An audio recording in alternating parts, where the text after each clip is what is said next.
today we are working on the last couple steps of our mask. So you can see I have mine all the way done here. I've got everything attached with the score and slip method. I've got everything here. The eyes are drawn on, and it is at this stage called leather hard. So it's a little bit more sturdy than baby clay. This is kind of the mature version of clay. So what I'm going to do is I'm going to carefully place my hand on top of the front.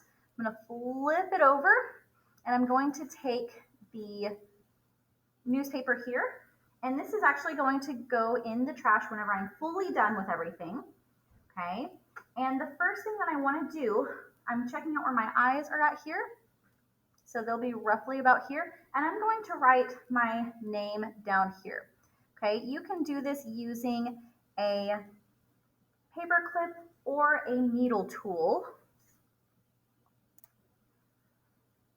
Okay, and I want you to make sure that you're putting your first and last name. Okay,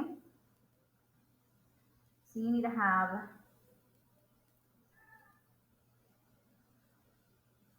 first and last. If you do not, it is really hard to find out whose project it is. If you just put your initials, it makes it difficult because one, my brain and initials are really, really weird. So it's hard if I'm trying to grade yours and it just has the initials on the back, then I have to go do a whole bunch of detective work and figure out which person with that set of initials it is. But also, if you happen to smudge the back of your mask where your name is at, if you have initials and you only have 2 letters and it gets smudged, we don't know whose it is, and it's a no-name mask. Okay, if you have your full first name and your full last name written out, even if part of it gets smudged, we can still be able to figure out who you are a lot more easily. So we can make sure that you get the correct grade and so that you can get your project back as well. Okay, so I have my first and last name written on the back. You're writing your first and last name. Now I'm going to flip this over. Okay, I am also going to look at my eye shape here. I'm going to go in with a needle tool. I'm going to use my hand to kind of support, but I'm not putting it underneath this eye section. Okay, I'm going to go through and I'm just carefully cutting in a little bit at a time. Okay, so each time I pass through this line, it goes a little bit further into the clay. If I press too hard, sometimes it could potentially break, this is a really bad time to break your project, of course. It could potentially break or dent things in kind of weird. And so I'm just going through carefully. I'm going to go ahead and bring this all the way through. Bring this all the way through. Just kind of see where I'm at.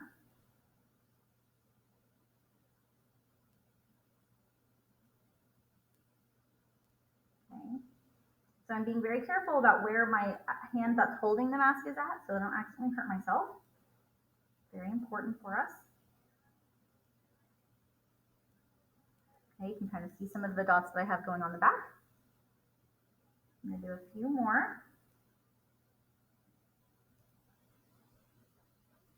Okay, and then I can also, if I need to, I can look at the back and kind of start following those dots. Make it a little bit easier on myself. All right, so back from the front.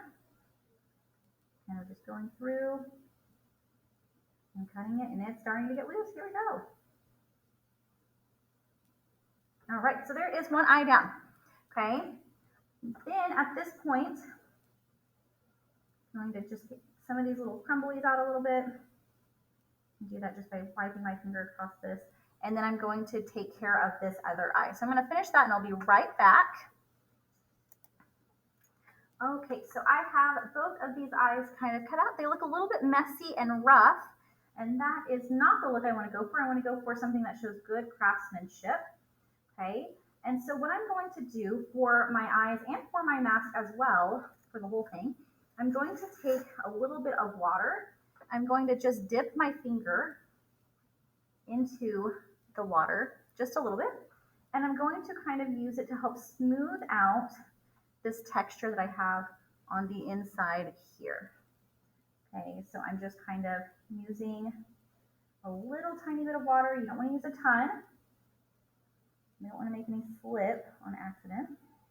Okay, if I need to go through with my tool and kind of clean things up just a smidge, I can do that as well.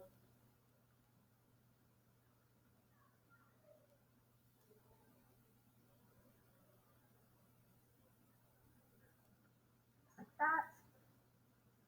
Okay. And then I'm going to also kind of smooth this line up here because it looks a little bit on the messy side too.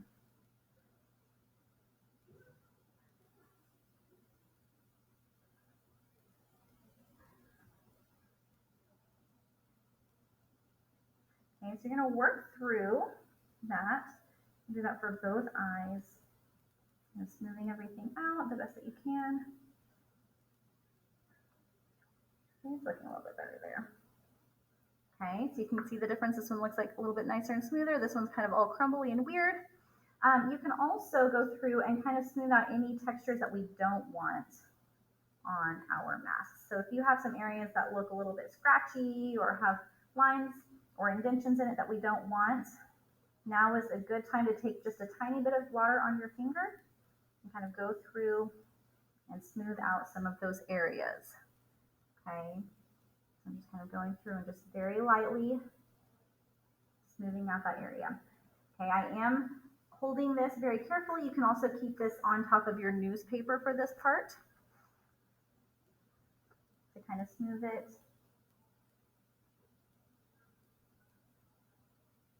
Okay, so I'm just kind of going through, cleaning up some of these things.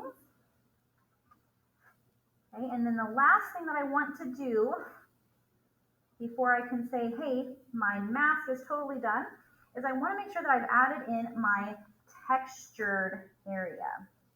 Okay, so this is going to be something kind of simple, maybe like a little bit geographic, and you definitely want to make sure that it looks intentional and not like crazy messy or anything. Okay, you can do this. I would recommend either using the pointed end of your paper clip or even using this part right here. I'm going to use a combination of both because I think on mine, I want to have kind of a texture here on these rounded things here. Okay, so what I'm going to do is I'm going to first start sketching kind of where I want my texture to be.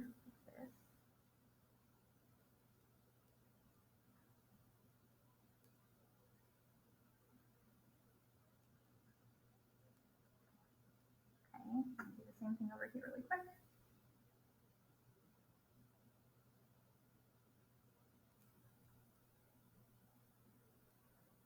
Okay, and then I can take the rounded part right here and kind of go through that a little bit more.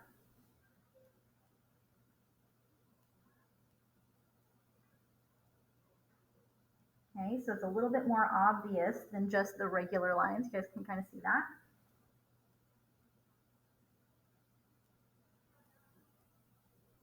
Okay, and if you want to add texture on more than one area, you can. So if you wanted to do like your nose and your mouth, that's fine. You at least need one. Okay, so I've done this area here. I am going to go through and kind of clean this up just a smidge. I'm just using my finger to dust off some of these extra pieces. Okay, kind of going through and just working between my paper clip and then dusting with a light pressure to kind of clean those things up. Okay, and then my extra little pieces here, I'm going to kind of turn and let it fall into or onto my mat on my cloth here. Okay, and then I can also use this to kind of move some of that. Get rid of the tricky area. Okay, so it looks a little bit better, a little bit nicer there because they're a little bit deeper and a little more even. Okay, so you want to create your design. You can use both ends or just, one or two of the ends. That's fine. I like to use both because I think that it comes out a little bit better. Okay, so when you're finished, you're like, hey, I'm totally done with my project, right? What are the final steps there?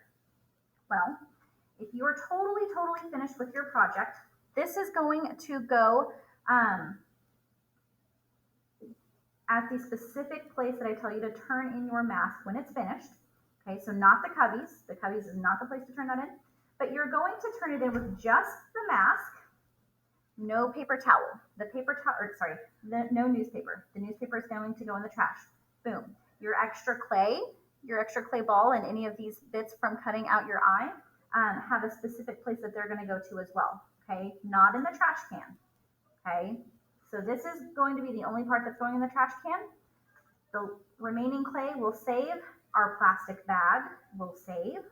Okay, and this, with our first and last name on the back, is going most likely onto a table or a shelf, but we'll talk about that more specifically in class.